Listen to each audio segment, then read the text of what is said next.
Hello दोस्त, आप सभी को हमारे कविंदर भैया के चैनल पर स्वागत है। तो हम आज पढ़ेंगे महान व्यक्ति कक्षा 8 का पाठ 3 भारत। आइए पढ़ते हैं। यह तो सभी जानते हैं कि राम, लक्ष्मण, भरत, शत्रुघ्न चारों महाराज दशरथ के पुत्र थे। ये कह रहा है कि आप सब तो जानते हैं राजा दशरथ के 4 पुत्र थे, राम, लक्ष्मण, भरत और शत्रुघ्न। राजा दशरथ की 3 रानियां थीं, कौशल्या, कैकेयी और सुमित्रा। भरत कैकेयी के पुत्र थे।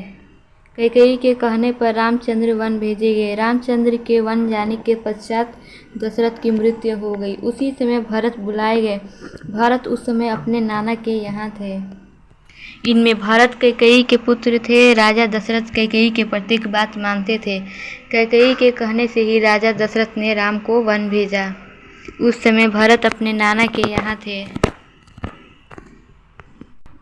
भरत उन लोगों में नहीं थे जो तनिक बात से विचलित हो जाते हैं, किंतु जब उन्होंने सुना कि राम को वन भेजने में मेरी माता का हाथ है, तब उनका कलेजा तिलमिला उठा। उन्होंने यह सोचा कि लोग सोचेंगे कि सिंहासन के लालच में भरत भी इनमें मिले रहे होंगे। यद्यपि उनकी यह शंका निर्मूल थी। जब लौटने पर जब उन्हें सब बातों का पता चला गया तो वे बहुत दुखी हुए। उन्होंने सोचा कि अब लोग यही कहेंगे कि लालच में भरत ने उनमें मिले होंगे।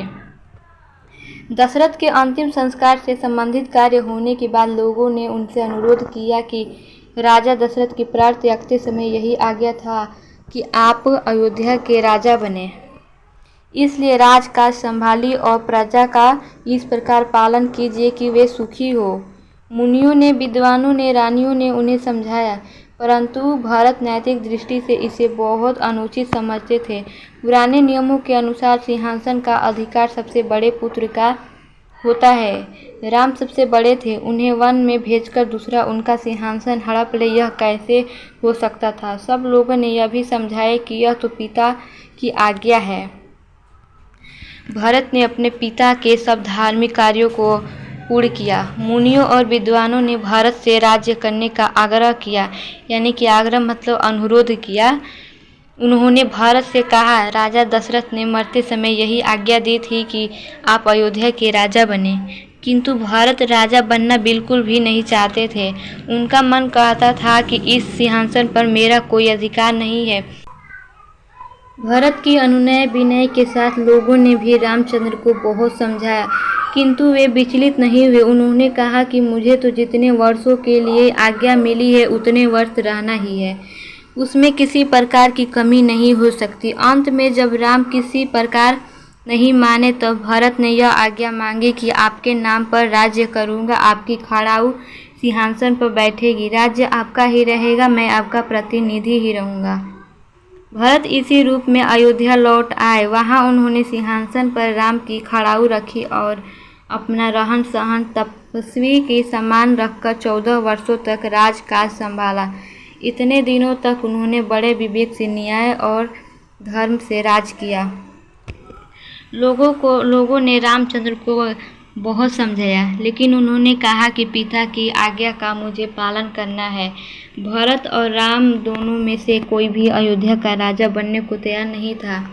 इसलिए जब कोई तैयार नहीं था तो राम नहीं माने तो भरत ने यह आज्ञा मांगी कि मैं आपके नाम पर राज्य करूंगा, सिंहासन पर आपकी खड़ाऊ बैठेगी, राज्य आपका ही होगा। राम को अपनी खड़ाऊ देनी पड़ी।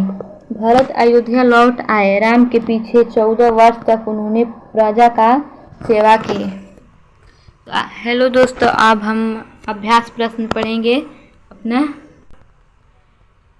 तो हम अब अपना अभ्यास प्रश्न पढ़ते हैं।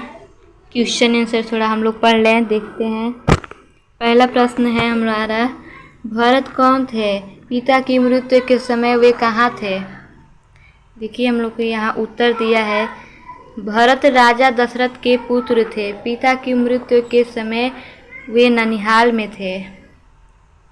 दूसरा प्रश्न हम लोग का है, भारत ने अयोध्या के राज्य को क्यों ठुकरा दिया?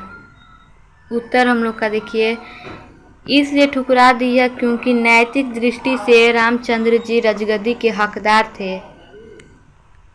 हम लोग का तीसरा प्रश्न देखिए। प्रश्न नंबर 3, भारत ने राज्य को किस शर्त पर स्वीकार किया? उत्तर, भारत ने राज्य को इस शर्त पर स्वीकार किया कि प्रतिनिधि के रूप में आपके नाम पर राज्य करूँगा तथा सिंहासन पर आपकी खड़ाऊ बैठेगी, राज्य आपका ही रहेगा। तो हम लोग का प्रश्न नंबर 4 देखिए। भारत की चारित्रिक विशेषताओं का वर्णन कीजिए। हम लोग का उत्तर है, भारत के चारित्रिक विशेषताओं में उनका मातृ प्रेम, कर्तव्य निष्ठा, प्रजा प्रेम तथा त्याग मुख्य है। भरत ने जिस प्रकार वन में जाकर राम से विनती की, सारा दोष अपने ऊपर ले लिया, जिस ढंग से क्षमा याचना की, वह ऐसा उदाहरण है जिसकी तुलना का दूसरा उदाहरण संसार के इतिहास में कहीं नहीं मिलता। तो आप सभी को हमारा वीडियो अच्छी लगी हो तो वीडियो को लाइक करना ना भूलें और इसी तरह आप हमारे कविंदर भैया के चैनल पर जुड़े रहें। अब हम अगले वीडियो में मिलेंगे। अगर आप नए हैं तो कविंदर भैया के चैनल पर सब्सक्राइब ज़रूर कीजिएगा। तो धन्यवाद।